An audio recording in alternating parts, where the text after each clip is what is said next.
So another very important key is that you've got to have the right team around you. Now, let me tell you how this worked for me, and then I'm going to tell you how to do this.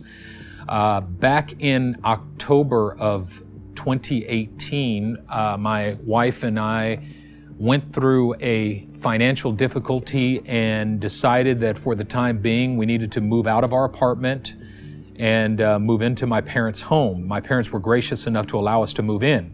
It was very humbling at the time.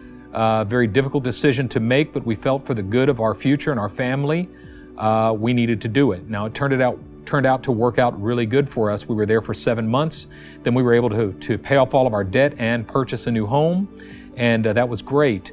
But that 7 months, there was a humbling aspect to it. What I didn't realize is that God was setting me up personally for the change that I intended to make. On March 14th, that morning that I got that phone call from the prophet who said, I had a dream that you died, and it just jarred me awake. I mean, imagine it was an incredibly emotional moment for me. He said, I just woke up from a dream in which you died, and it was health related. He said, Benjamin, I don't know what's going on with you. I don't know where you are, but I need you to go get your health in order right now. I hung up the phone. My mother was standing there, and she said, what did he say? And I told my mother what he said. And my mother said, son, I can't lose you. Do you know what it would do to me if I lost you? I can't lose you. I need you to heed this word. I need you to take this seriously. I said, all right, Mom, I'm ready. I'm ready. That's when that willpower hit me and all the resolve hit me, and I was ready to go. But my mother said this. She said, what do you need? What do you need? What are you going to do first? What are you going to do? I said, I'm going to do the ketogenic diet. And then she said, what do you need? I said, I need chicken and vegetable soup. She said, you got it.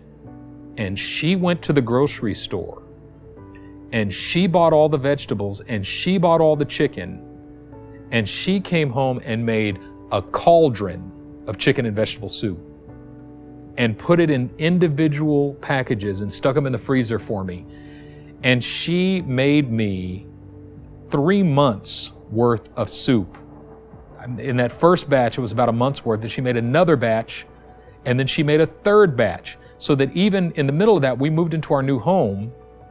Even when we moved into our new home, I still had weeks of chicken and vegetable soup in freezer bags that I was able to take with me so that I was able to continue my routine even after moving. But I was in her home for 33 days. I made the decision on March 14th. I moved into my new home on April 17th. For 33 days, I had my mother's chicken and vegetable soup. Really, what that was my mother being a team member, a member of the team, somebody standing there in the gap for me saying, I'm going to be with you and I'm going to enable the change that you intend to make. You're going to make the change for your life, but I'm going to be a support and I'm going to be an enabler of the change that you intend to make. And I believe that chicken and vegetable soup changed my life. It saved my life. Without that chicken and vegetable soup, the amount of decision that I would have had to make for lunch each and every day could have kicked me out of my game. But because that was taken care of, and not only that, there were mornings where she also made my eggs, bacon, and avocado. And there were evenings where she made my meat and my vegetable. Whatever it was, she took it upon herself to do what she could to empower the change that I intended to make. And having that member of the team was invaluable. Secondly, there was a level of accountability in that, because if she saw me eating anything, she would ask, what are you eating? What is that? Is that okay? There was a level of accountability in knowing that I wasn't doing this alone.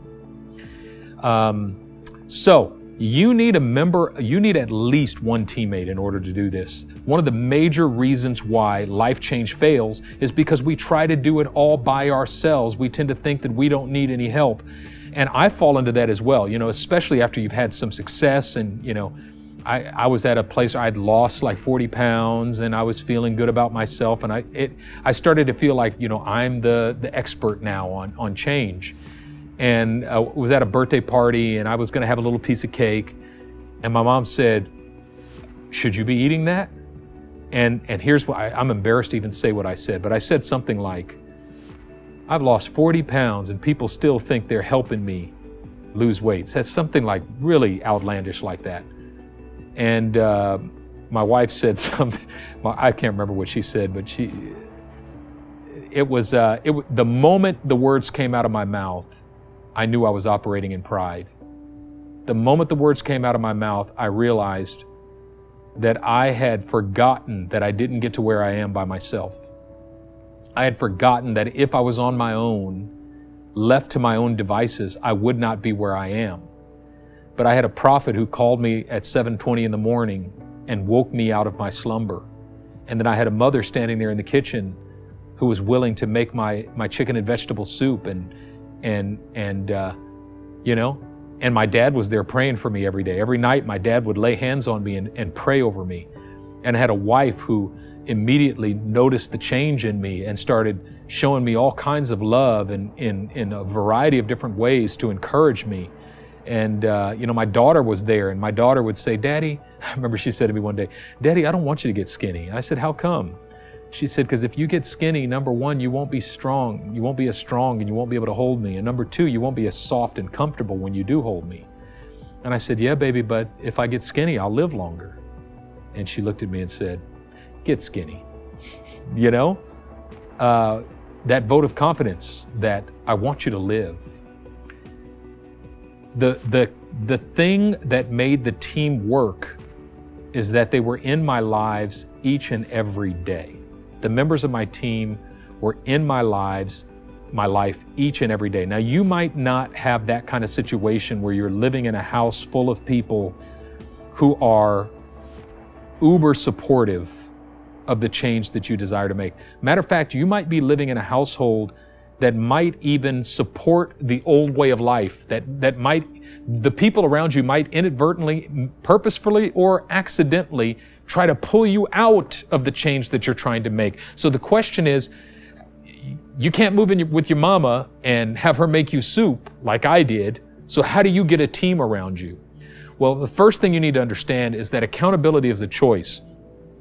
A lot of times what keeps us from making a change is feeling sorry for ourselves and saying things like, I wish I had somebody who was there for me, and I wish somebody was there to encourage me, and nobody cares, nobody supports me, I don't have any support in my life. Listen, out of here with all that stuff. You've got to stop making excuses, okay? The fact of the matter is, accountability is not something that anyone else is responsible to give you, okay? Nobody owes you anything. And we get in our minds, I wish somebody would hold me accountable. No. What you're saying is you wish someone else would have the discipline to ensure that you're going to make the change that you desire to make. Nobody can do that for you. Nobody can have self-discipline for you. You've got to do it, okay? However, accountability, you can have accountability, but you've got to be the one who pursues it. And here's the simplest thing about how accountability works. Accountability is the decision to make yourself accountable. Support is the decision to seek support from those to whom you make yourselves accountable. Accountability, here's how it works, and this is what I've learned. I'm not living in my mom and dad's house anymore, but how does it work?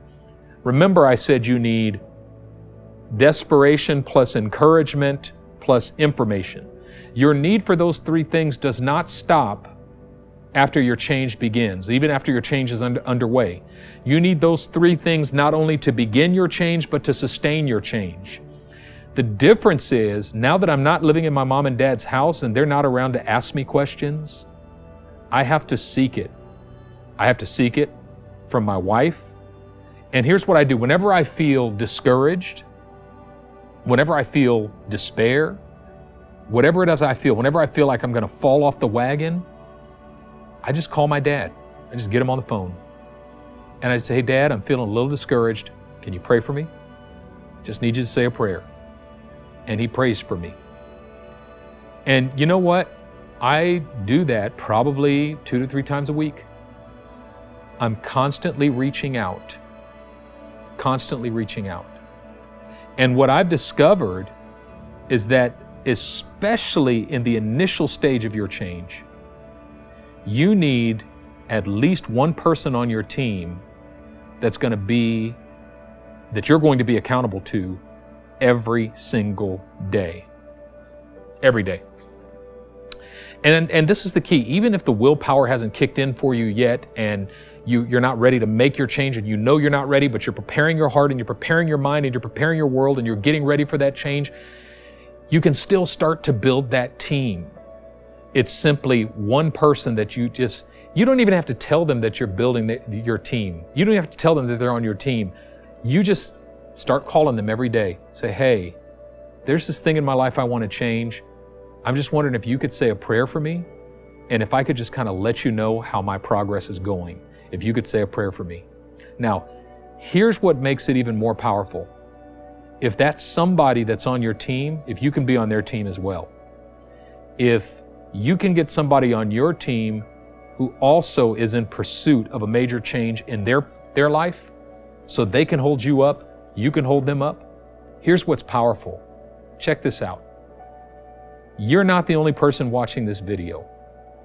You're not the only person going through this process. You can start to build your team today. All you have to do is leave a comment below this video saying, hey, anybody want to be my teammate? So simple. And this kind of simple way of reaching out, we kind of lose it in our adulthood.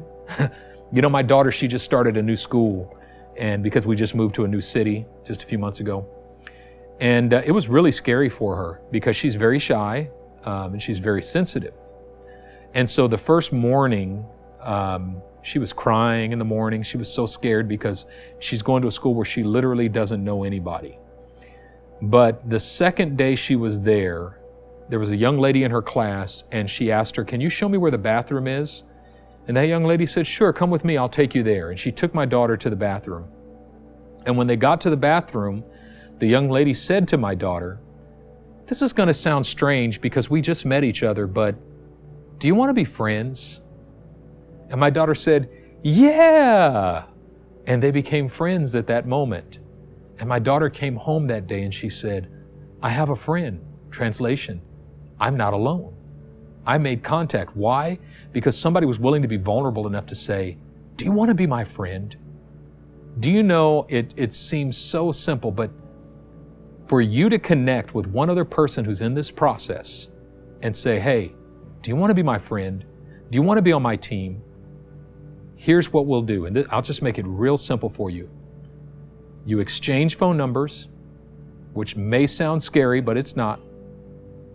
And then all you do is you call each other every day. If it's before your willpower has kicked in and you're ready to make the change, you call in and you say, listen, I'm desperate for this change. I need you to pray for me right now. Can you pray for me? Here's where I am. Here's what's happening in my life. I'm desperate for this change. Will you pray for me? And then the other person will share. Maybe the other person has already started and they say, look, I just started. I'm trying to break through the decision phase so that I can establish my new routine. It's really sketchy right now and it's really scary. Can you pray for me? If every day you simply call, check in, and say, here's how my day went. If there's been any triggers, if there was maybe you fell short in some way, just share it, confess it to one another, and pray for one another, and encourage one another. You have a partner for the journey. You have a friend. You have someone that you can confide in, someone that you can depend on, and it's mutual. I'm going to share my life with you. You're going to share my life with me. Listen, until you're willing to reach out and make contact with someone in that way and build that kind of accountability, that kind of support, that kind of fellowship, it's going to be very, very difficult for you to achieve anything that resembles sustainable change if you're all by yourself. And you can lament and cry about not having anybody, or you can reach out and make a simple connection. You honestly don't even have to like the person. You have a mutual goal of helping one another achieve victory in this area of your life. And if you're willing to do that, you're on your way toward building a sustainable change. And once your willpower kicks in, you've already got your team member that's ready to go. So I challenge you right now to leave that message in the blank, in the space below, and say, I need a team member who wants to be my team. And I challenge you, or respond to somebody who reached out and say, hey, I want to be your team member. I'm ready to go. Okay? You need somebody on your team, and it's as easy as that. Let's do it.